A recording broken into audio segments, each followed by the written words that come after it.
Fala galera da FIP-MOC, pessoal do oitavo período de Direito, disciplina Direito Tributário 1. Resolvi gravar esse vídeo para vocês porque talvez a gente não tenha tempo de dar uma aula de revisão específica na faculdade e o vídeo serve como um guia para vocês finalizarem os estudos para a nossa P1. E peço a vocês todos para, antes da gente começar a acompanhar a nossa revisão aqui, que a gente tenha acesso ao Código Tributário Nacional e à Constituição para a gente fazer um bate-bola entre as duas normas aí e acompanhar direitinho aí a mensagem que a gente quer passar para vocês. Em primeiro lugar, a gente vai cobrar de vocês questões referentes ao panorama ou situação do direito tributário no nosso país e para que efetivamente o direito tributário serve, o que ele estuda, qual que é o objeto de estudo dele. Perfeito?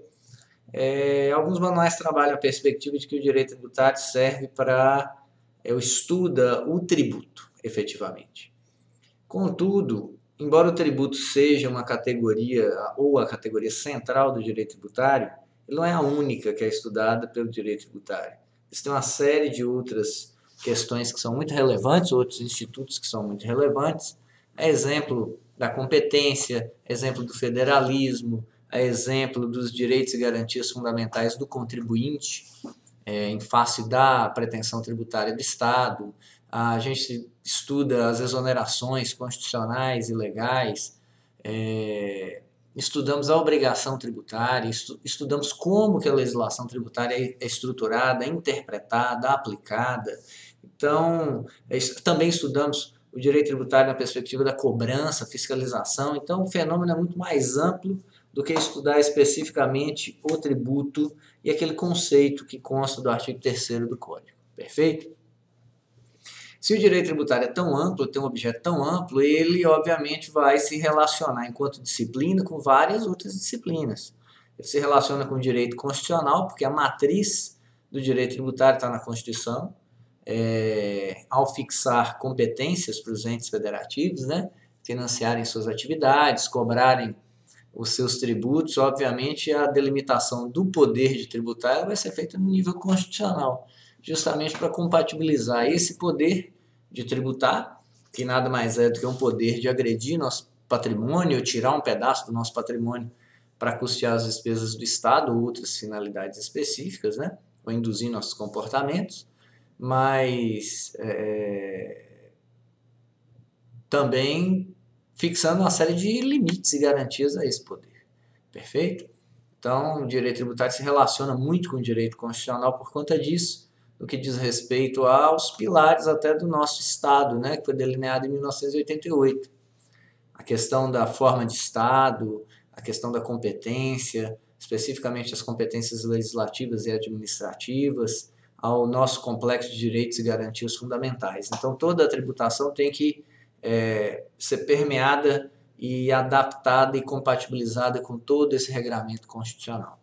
O direito tributário se relaciona também com o direito processual, na perspectiva de que grande parte do direito tributário é submetida a processos específicos de cobrança e toda a tributação se submete a garantia do devido processo legal, né? E a nossa Constituição é solene ao afirmar que ninguém no âmbito do processo judicial ou administrativo vai ser privado do contraditório, da ampla defesa e do devido processo legal. O direito tributário se relaciona com o direito civil na perspectiva de que, sendo o direito tributário um ramo de superposição, isso significa que ele vai retirar sentido de determinados institutos do direito civil, exemplo do negócio jurídico, das obrigações, do contrato, da compra e venda, do conceito de direitos reais, propriedade, posse, e dar os respectivos efeitos tributários para esses conceitos. Então, o direito tributário, sendo um ramo do direito ou um subsistema do ordenamento jurídico, ele tem que se compatibilizar com os outros ramos. Então, os conceitos e institutos principais do direito privado são usados pelo direito tributário, que dá as suas consequências para esses conceitos, mas não pode modificá-los, não pode alterá-los ou distorcê-los. Perfeito? E o direito tributário se relaciona com o direito penal, ao trabalhar um pouco com a questão das condutas, os ilícitos tributários. Então, eu teria um direito penal tributário, um direito tributário penal, que vão ser estudados aí no devido tempo. Então, cada ramo, e por fim, o próprio direito administrativo, o direito tributário, há quem entenda que ele seja uma parte do direito administrativo, porque o Estado, a administração, é que efetivamente faz ou trabalha a cobrança e fiscalização de tributos no nosso país. Então, a lógica aplicável à administração, o regime jurídico administrativo, público, lastreado em princípios, que estão no artigo 37 seguintes da Constituição, é plenamente aplicável aqui no âmbito do direito tributário. Então, esse é o tipo de relacionamento que eu quero que os senhores façam aí quando estiverem resolvendo as questões referentes a P1 e o tema competência. Avançando um pouquinho mais no tema competência, vamos nos lembrar que a delimitação subjetiva e material da competência tributária está prevista no âmbito constitucional. Então, a Constituição não criou tributos. A Constituição simplesmente disse quais são as pessoas, e essas pessoas são as pessoas políticas, quem são as pessoas que vão poder criar esses tributos. A União, os Estados, Distrito Federal e municípios, como entes federativos autônomos, pressupõem que, para sua própria existência, possam criar suas fontes de manutenção. E uma grande, ou talvez a maior fonte de manutenção das despesas do Estado seja a tributação, como fonte de receita derivada, os tributos como fonte de receita derivada são efetivamente. Perfeito?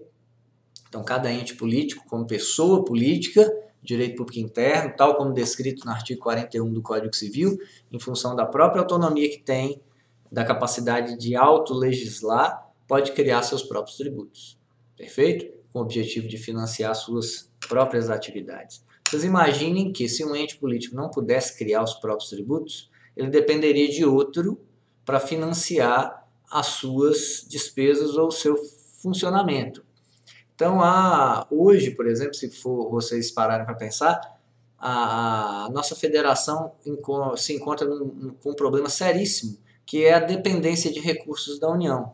Então, a gente percebe que essa autonomia dos entes federativos está um pouco sacrificada justamente por conta dessa situação em que estados e municípios não dão conta com a sua própria arrecadação de custear suas despesas, ficam dependendo da União para custear os seus gastos. Perfeito? Então o projeto do Constituinte ele não deu muito certo e não tem dado muito certo nos últimos anos em função dessa centralização de poder no âmbito da União. Mas para fins didáticos e românticos, vamos dizer assim, todos os entes federativos são autônomos e todos podem criar seus próprios tributos normalmente. Perfeito? Dentro desse tema competência, a gente também, lembrando o que eu acabei de falar há pouco, que a Constituição não cria tributos, ela deu poder para os entes federativos fazerem isso, que é o que, a partir do artigo 150 da Constituição, olhem lá na Constituição, o Constituinte denominou de poder de tributar. Perfeito? Mas, já a partir do artigo 145, a gente vai ver a delimitação subjetiva e material dessa competência tributária pelos entes federativos. Ok? O Código Tributário, ele já trata do tema competência já a partir do artigo 6º do título 2, que trabalha o tema competência tributária, e que expressamente dispõe que a atribuição constitucional de competência tributária compreende a competência legislativa plena, ressalvadas as limitações contidas na Constituição Federal, nas Constituições dos Estados, lei orgânicas dos municípios, etc., observado o disposto nessa lei. Perfeito? Vamos lembrar que a competência tributária genérica é uma competência concorrente. Isso significa que todos os entes federativos podem legislar em matéria de direito tributário, mas com graus de abrangência distintos. E a União, como dentro da federação tem um papel de funcionar como legislador nacional, ela tem um papel de criar o que a gente chama de normas gerais em matéria tributária, que é um tema que nós vamos abordar em breve, e por enquanto a gente vai falar só da competência. Então, cada ente federativo pode criar seus próprios tributos, observando as regras gerais de criação que estão estabelecidas na Constituição e no Código, e a União vai ter um papelzinho a mais, que é o papel de poder criar um tipo especial de legislação chamada normas gerais, que é o que a gente chama de leis quadro, ou leis sobre como fazer leis em matéria tributária, tal como o professor Sacha Calmon estabelece. Essas normas gerais são parâmetros legislativos que os entes federativos têm que seguir para elaborar sua legislação tributária. Então, enquanto a Constituição diz o que cada ente federativo pode fazer, as normas gerais, papel esse exercido preponderantemente pelo CTN, dizem como os entes federativos vão exercer essa competência. Perfeito? Mas, efetivamente, os tributos só serão criados depois que essa autonomia legislativa de cada ente federativo foi expressa através da sua lei de instituição do respectivo tributo. Então, por exemplo, a Constituição estabelece que a União pode criar imposto de renda. O imposto de renda não existe porque a Constituição disse que a União pode criar um imposto de renda. Perfeito? O imposto de renda só vai existir a partir do momento em que a União instituir o seu tributo através de uma lei específica. Perfeito? E é esse o sentido da expressão competência tributária. Competência tributária, para nós do direito tributário, nos termos do artigo 7º do Código Tributário, é a aptidão genérica para criar tributos. Juridicamente, o ente tributário denominado tributo só existe se uma lei o criar. E essa lei é uma manifestação da competência legislativa de cada um dos entes políticos. Então, se o ente político não legislar, instituindo, leia-se, criando o seu tributo, o tributo não vai existir. Perfeito? E nenhum ente federativo pode criar os tributos do outro ente federativo. Cada um cria seus próprios tributos, porque essa competência foi dada privativamente para cada ente federativo. Perfeito? Nesse sentido, é que o Código diz no artigo 7º que a competência tributária é indelegável. Por que ela é indelegável? Porque ela é o cerne da autonomia federativa de cada ente político. Se os entes pudessem ceder sua competência, entregar parcialmente sua competência a outros, a gente não teria uma federação no nosso país. Perfeito? E, nesse sentido, o interesse público, que é, vamos dizer assim, a matéria da qual compõe a competência, ele não pode ser disposto livremente pelo administrador em função do princípio da indisponibilidade do interesse público. Perfeito? Então vamos lembrar disso, artigo 7º do CTN, leiam, acompanhem comigo aí, a competência tributária é indelegável, salvo a atribuição das funções de arrecadar ou fiscalizar tributos ou de executar serviços, atos ou decisões administrativas em matéria tributária, conferida por uma pessoa jurídica de direito a outra, nos termos do parágrafo 3º do artigo 18 da Constituição. Isso aqui significa o quê? Que a competência tributária é indelegável, a competência para criar tributos. A legislação específica de criação de espécies tributárias é indelegável, mas as competências administrativas de fiscalização e cobrança, que são atos materiais que correspondem ao chamado poder de polícia em matéria tributária preponderantemente, e esses são plenamente delegáveis, perfeito? Mas apenas para outros entes de direito público. É o que a gente tem, por exemplo, no caso do imposto territorial rural, onde a União, até por uma previsão constitucional, no artigo 153, pode delegar aos municípios a prerrogativa, mediante convênio, de fiscalizar e cobrar o imposto territorial rural, que é instituído pela União, mas que poderia ser cobrado pelos municípios que assim optarem nos termos de um convênio. Perfeito? Então, vamos lembrar disso, tem uma competência, passa pela Constituição, mas também passa pelo Código Tributário Nacional e, via de regra, as questões trabalham com essa ideia de autonomia federativa, delegabilidade ou não dessa competência. Perfeito? Vamos lembrar também que a competência tributária, ou seja, essa competência para criar tributos, a aptidão genérica para criar tributos, não é ilimitada. Porque não existe nenhuma atribuição na nossa Constituição que seja limitada, não existe nenhum poder que seja limitado, salvo o próprio poder de legitimação popular do Estado. Esse aí sim é limitado, se manifesta aí através do poder constituinte. Peço até vênia aos professores de direito constitucional por uma explicação tão sucinta sobre o assunto, mas para o nosso objetivo aqui ela é pertinente. Mas dentro desse poder que a Constituição expressou e deu para determinadas pessoas, que são os entes federativos, esse poder de tributar como parcela desse poder geral e tal, ele tem que ser limitado. Por quê? Porque o poder de tributar é o poder de destruir tanto o nosso patrimônio quanto a nossa liberdade. Então, se o Estado erra a mão no tributo, ele pode destruir nosso patrimônio ou pelo menos nos impedir de fruir nosso patrimônio nas suas mais diversas expressões, pode me impedir de gozar de um determinado bem, de fruir a minha renda. Imaginemos que eu tivesse alíquotas de imposto de 70% sobre a nossa renda, sobre os nossos bens. Isso inviabilizar, obviamente, a nossa evolução patrimonial, a nossa gestão patrimonial e também, obviamente, o uso e gozo dos nossos bens. Perfeito?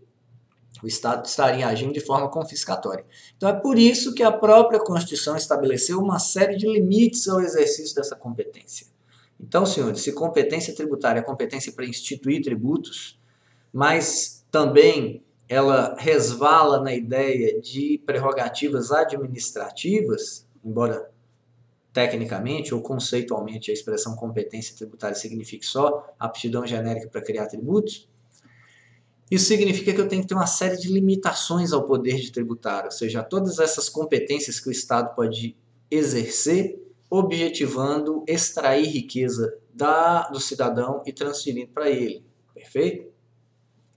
E é por isso que a Constituição tem um capítulo, a partir do seu artigo 150, mas que também tem reflexos lá no artigo 5º, 6º, 7º, depois em uma série de outros dispositivos de garantia na Constituição, limitando esse poder de tributar. Perfeito? Então, já de antemão, eu já digo, a competência tributária, o poder de tributar, né, não são ilimitados, eles são extremamente condicionados. Via de regra, pelo quê? O próprio sistema de repartição de competências já é uma limitação, perfeito?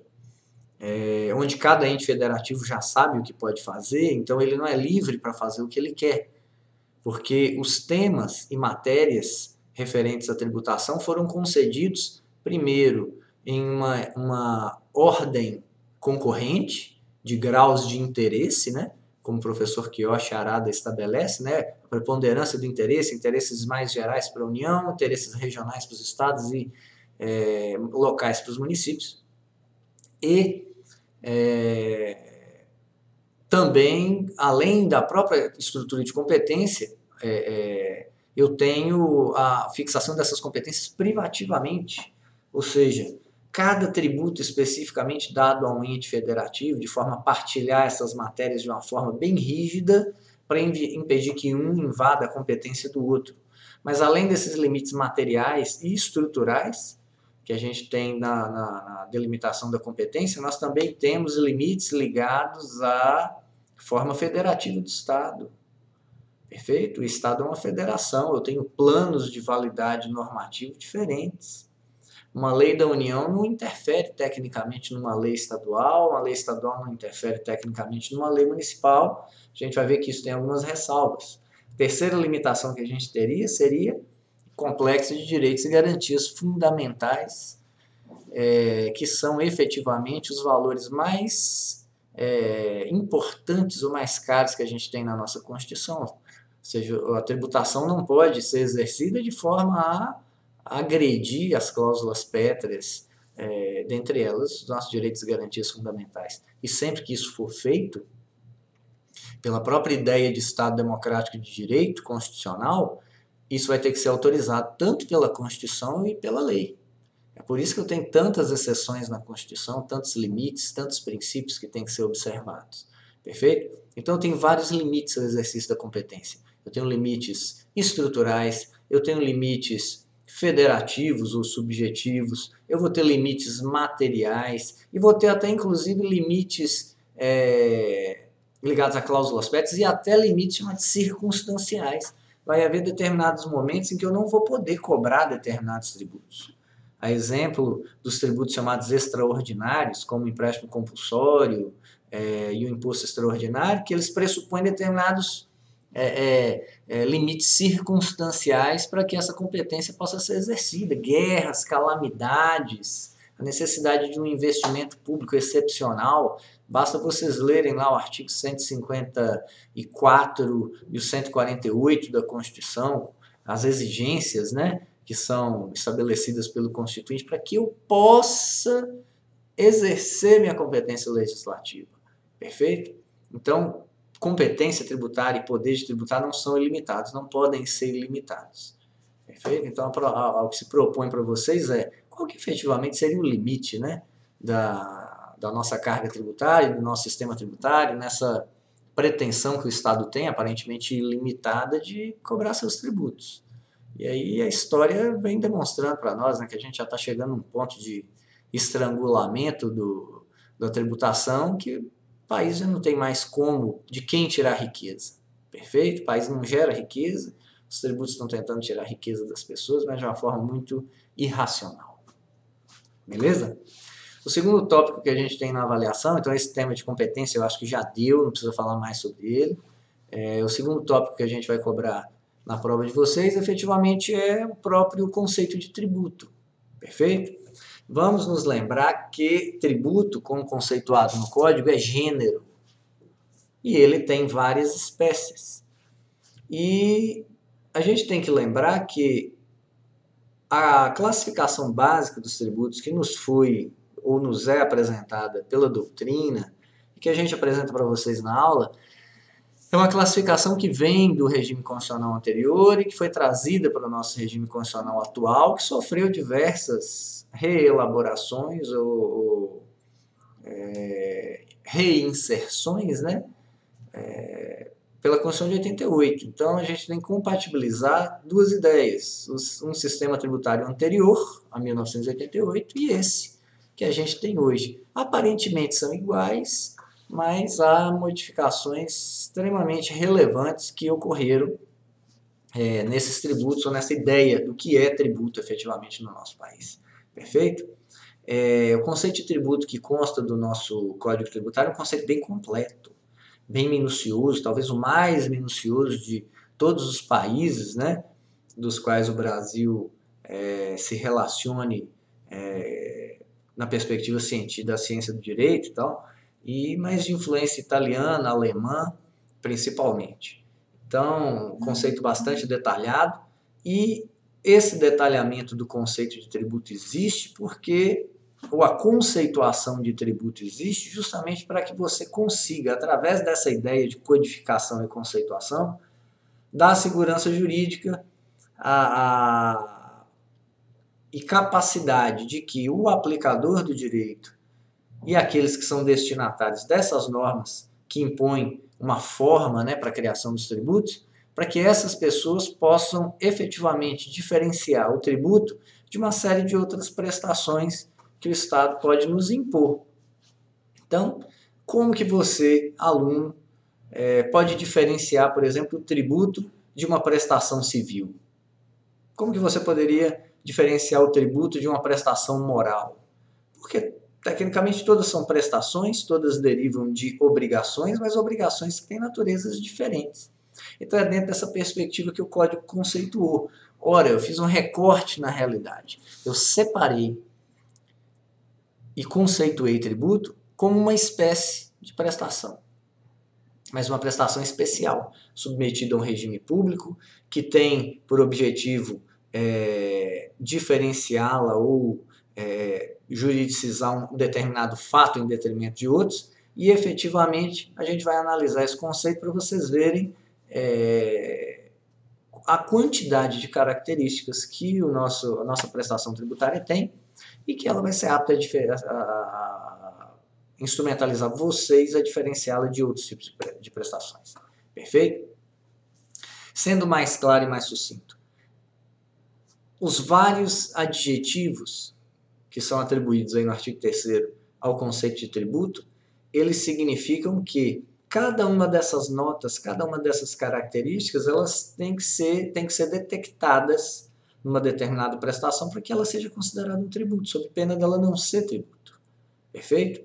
Não existe no nosso país o quase tributo. Pode até a gente ter por uma interpretação do Supremo, tal, a exemplo da questão do pedágio, né, que não é tributo, mas recebeu natureza jurídica de taxa, então esses arremedos, essas distorções negativas existem, mas para nós, o tributo, algo para ser considerado tributo, tem que se encaixar exatamente naquela definição que o CTN estabeleceu, sob pena de não poder ser considerado tributo. E aí você deve estar se perguntando, professor, mas e se algo não encaixa dentro daquele conceito de tributo que está no código? Qual que é a repercussão prática disso? A repercussão prática disso é você não poder submeter aquela realidade, ou aquele crédito, ou aquele valor, ou aquela riqueza, como a gente vai ver depois, ao regime jurídico próprio dos tributos. Porque, sendo o tributo uma prestação que deva ser paga por nós o Estado, ele passa a ser considerado receita pública, e como tal é bem público, e como tal se torna indisponível, e como tal é destinado ao atendimento de finalidades públicas, à satisfação de interesses públicos, dando ao crédito tributário um status diferente, por exemplo, de uma dívida civil comum, ou de uma prestação moral. Então o Estado vai poder, inclusive, usar seu ius puniente para forçar o pagamento do tributo, ele vai poder usar o seu ius imperi para forçar você o pagamento do tributo, ele vai usar todo um aparato estatal, competências, prerrogativas, privilégios para poder cobrar esse tributo. Essa é a grande relevância que a gente tem em entender uma prestação como tributária. Perfeito? É você dar a ela um regime jurídico público e cheio de privilégios e garantias. Perfeito? Então, analisando o nosso conceito de tributo que está consta do artigo 3º do CTN, queria que vocês fossem lá e dessem uma olhada, primeira coisa que o código fala é que o tributo é prestação e não obrigação. Óbvio. O tributo, como prestação, é justamente o objeto de uma obrigação. Perfeito? Professor, é o objeto de uma obrigação? Sim. Então, para eu poder ser sujeito passivo de uma prestação, é necessário que eu me situe dentro de uma relação jurídica obrigacional. E os senhores têm que se lembrar que toda relação jurídica obrigacional tem um sujeito ativo de um lado e um sujeito passivo do outro. E o sujeito ativo vai querer cobrar o seu tributo do sujeito passivo, que não vai querer pagar ou vai querer pagar. Mas esse sujeito ativo é o Estado, ele vai conseguir abocanhar isso. Mas é importante que vocês vejam que esse relacionamento entre o Estado e o contribuinte, ele tem que se dar em um determinado momento. E não é simplesmente a existência de uma lei que vai fazer com que uma pessoa seja obrigada ao pagamento do tributo. A lei é condição disso, perfeito? Mas para que eu me situe dentro daquela obrigação abstratamente prevista numa norma, é necessário que eu realize uma conduta, perfeito? E essa conduta é que a doutrina chama de fato gerador. Fato gerador ou hipótese de incidência ou fato imponível, independe da classificação que vocês usarem, se é do Ataliba, se é do Sacha, etc. Via de regra, as ideias são as mesmas. A lei fixa uma obrigação em abstrato, que teoricamente tem uma eficácia potencial. Essa eficácia do que está descrito na legislação abstratamente só vai ser aferível se eu realizar um fato que está juridicizado e consta dessa norma jurídica. Então, a norma é uma potencialidade de efeitos. Ela não gera efeitos automaticamente, pelo menos a norma tributária que impõe o pagamento de tributo. Então, lembrem-se disso. Se o tributo é prestação, ela é prestação a cargo de alguém, que é sujeito passivo. E prestação que é direito de alguém, que é o sujeito ativo, que pode exigir o cumprimento da prestação. Perfeito? Então, por isso que o Código usa a expressão tributo, é toda prestação pecuniária, porque essa prestação é uma prestação de dar dinheiro ao Estado. Então, a prestação tributária, ou o tributo como prestação, é obrigação ou prestação de dar coisa. O código mostra para vocês, como a gente vai ver um pouquinho mais na frente, que prestação pecuniária é o que corporifica o que a gente chama de obrigação principal, ou seria objeto de uma obrigação principal. Ou seja, o grande objetivo do Estado é fazer com que a gente pague ou transfira dinheiro para ele, dê dinheiro para ele, nas mais diversas modalidades. Então, quando a gente analisa o conceito do artigo 3º, a gente vê que ele se direciona às chamadas obrigações principais, as obrigações de dar dinheiro, perfeito? Em pecúnia, em espécie. Embora eu tenha outros tipos de obrigações tributárias, chamadas de acessórias ou deveres instrumentais, que a gente vai ver mais à frente, que são prestações de fazer, não de dar, perfeito? As prestações de fazer são as prestações de emitir nota fiscal, preencher declaração de imposto de renda, enviar declaração de imposto de renda, preencher GFIP, guias de recolhimento previdenciário, sabe lá Deus o que, né? No universo de milhares de obrigações de fazer diferentes que o Estado nos impõe. Ok? Então, nessa primeira ideia aí do conceito do artigo 3º, tributo é uma prestação pecuniária. Segundo, ele é uma prestação compulsória. O tributo não é facultativo, você é obrigado a pagar o tributo. Perfeito? E essa compulsoriedade, ela decorre justamente do interesse que o Estado tem em arrecadar o crédito, mas também da própria posição de supremacia que a administração pública tem e que lhe permite cobrar o tributo dessa maneira. Perfeito? Então, o tributo é uma prestação em dinheiro obrigatória. Em moeda, o valor cujo valor nela se possa exprimir. Então, essa moeda é moeda corrente nacional, eu não pago tributo em outra moeda, eu não pago tributo através da entrega de frangos, ou porcos, ou cavalos, ou qualquer outra coisa que a gente tenha. Os tributos não são pagos in natura mais há muitos séculos no nosso país.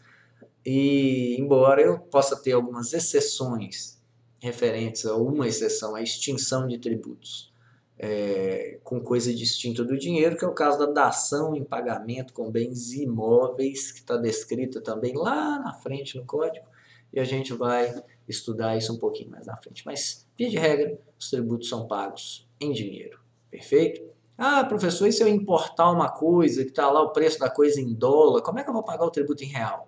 Para isso a gente tem a conversão da moeda estrangeira em moeda nacional, e aí o tributo pelo câmbio do dia calculado, através de um procedimento chamado lançamento, que a gente também vai estudar, está lá no 142 para frente do código, mas não é temática da prova de vocês agora. Perfeito? O tributo também, continuando nosso conceito, não constitui sanção de ato ilícito. Sanção de ato ilícito. Isso significa que tributos não são penas. E o tributo também, para que a prestação seja devida, não pressupõe que eu tenha cometido um ilícito.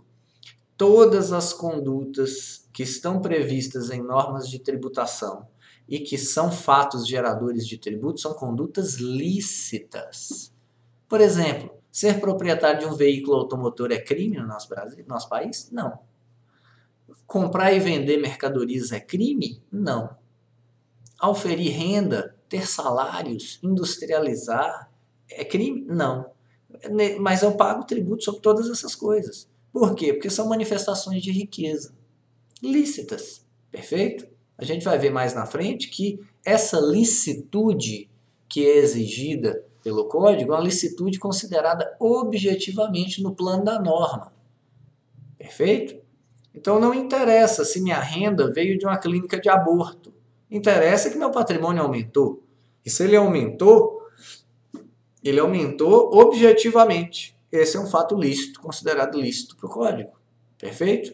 Então, eu não poderia nunca, por exemplo, ter como fato gerador de um imposto, por exemplo, pessoa que foi flagrada refinando metanfetaminas no quintal da sua casa, que obviamente corporifica tráfico de drogas, ou se enquadra conduta na lei, não tráfico, mas se enquadra na lei de drogas. Eu não poderia cobrar um tributo como sanção pelo fato da pessoa estar traficando entorpecentes. Não poderia, ou produzindo, engarrafando, portando, fracionando, qualquer conduta daquelas que está na lei de drogas. Perfeito? Isso não poderia ser feito. Isso justamente existe para diferenciar os tributos das multas. Essa sim tem por fato gerador uma conduta ilícita. Então, olha para vocês verem um exemplo prático. Imagine que eu, Pablo, auferi meus rendimentos na faculdade e, se é que isso é possível, né, eu não pagar meu imposto de renda, mas imagine que eu não pagasse o meu imposto de renda. Qual que é a minha obrigação principal? Pagar o imposto de renda, dar dinheiro ao Estado. Imagine que eu não paguei esse imposto. O não recolhimento é um ato ilícito. Logo, o fisco vai me exigir o tributo, obrigação principal, mais a multa pelo não recolhimento do imposto de renda, que seria a sanção pelo ato ilícito. Perfeito? Então, tributo e multa são coisas distintas, embora possam ser cobrados ao mesmo tempo. Perfeito? É essa que é a grande questão. Por fim, a gente tem a previsão de que os tributos são instituídos em lei, e eu tenho várias formas de instituir tributos. Eu posso instituir tributos por legislação ordinária, mas há aqueles que precisam de legislação especial para a sua criação. Exemplo do imposto sobre grandes fortunas, que está no artigo 153 da Constituição. A exemplo dos impostos residuais, que estão no artigo 154. A exemplo das contribuições residuais, que estão no 195. Então, há alguns tributos que exigem uma formalidade maior, ou seja, necessitam de uma lei complementar para sua criação. Mas é importante vocês verem aqui que, primeiro, eu poderia criar tributos por medida provisória. Perfeito? Obviamente, observando as ressalvas do artigo 62 da Constituição. Mas também poderia criar tributos por lei complementar. Mas o que é interessante também é que o Código diz que o tributo é instituído por lei, logo ele não é criado pela Constituição, como a gente disse antes. Ele é criado como exercício ou manifestação positiva da autonomia legislativa de cada ente federativo. Perfeito? Então é isso que a gente tem que lembrar. E por fim, a última ideia dentro do conceito de tributo: o tributo é instituído em lei e cobrado mediante atividade administrativa plenamente vinculada. Isso significa que a atividade de fiscalização e cobrança dos tributos não é discricionária, em função da própria natureza do tributo, ou do crédito, ou dessa prestação. Essa prestação é um bem público, então o administrador ele não tem liberdade de não cobrar o tributo, sob pena de se criar o Estado parar de funcionar por ausência de recursos, ou pela vontade do administrador que não deseja cobrar os tributos.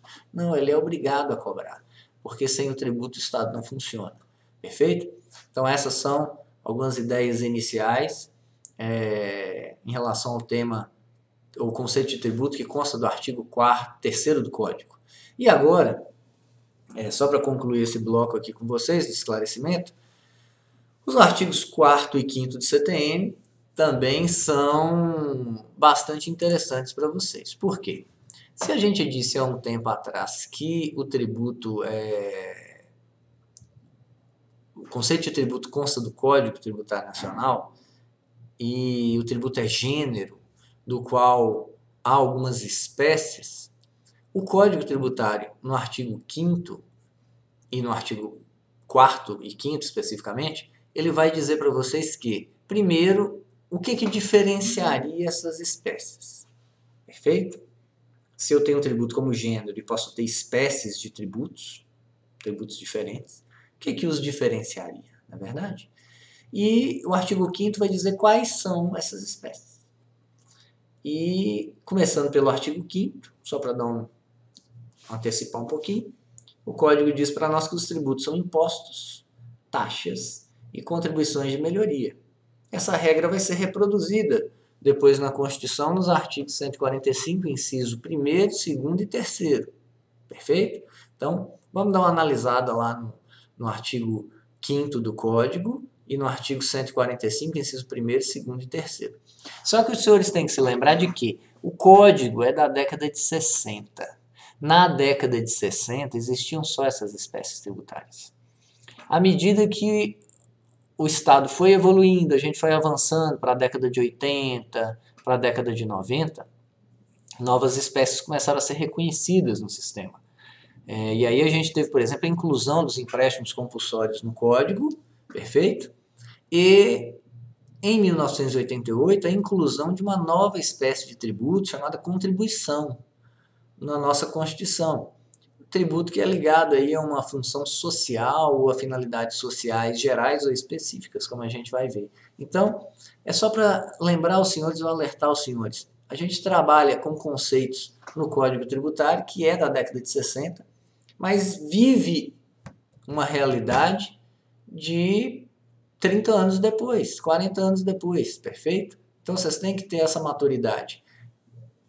Temos uma Constituição atual e um código que a regulamenta de 40 anos atrás. Perfeito? Então, senhores, recapitulando esse assunto. Eu tenho no código 3 espécies de tributos. Perfeito? Na Constituição são mais. 5 espécies, né, nos termos da jurisprudência do Supremo. Ou mais, né? Há autores que falam que teoricamente a gente teria 6 espécies de tributos e tal, mas vamos seguir o trilho da jurisprudência. Para o código, no artigo 4º, o que diferenciaria essas espécies, imposto, taxa e contribuição de melhoria, seria a análise do seu fato gerador. Fato gerador aqui significa para nós simplesmente a hipótese que gera o dever de pagar esse tributo. Perfeito? Então, se a situação que foi juridicizada ou descrita na lei e que me gera a consequência de pagar o tributo for a atuação estatal, eu teria o que eu chamo de tributos com fato gerador vinculado a uma atuação estatal. Ao contrário, eu poderia ter tributos que são cobrados não porque houve uma atuação estatal para mim, mas simplesmente porque alguma conduta minha é uma manifestação de riqueza. Ter um veículo, possuir um imóvel, comprar, vender, alguma coisa que tivesse expressão monetária. Perfeito? Então, o critério que foi utilizado pelo Código foi esse, a da participação ou não do Estado, ou a presença ou não do Estado, no fato gerador dos tributos, ou seja, na hipótese, no se ou na conduta idealizada pela lei que desencadearia o dever de pagar o tributo. E isso é o que se convencionou chamar de teoria dos fatos geradores vinculados ou não vinculados.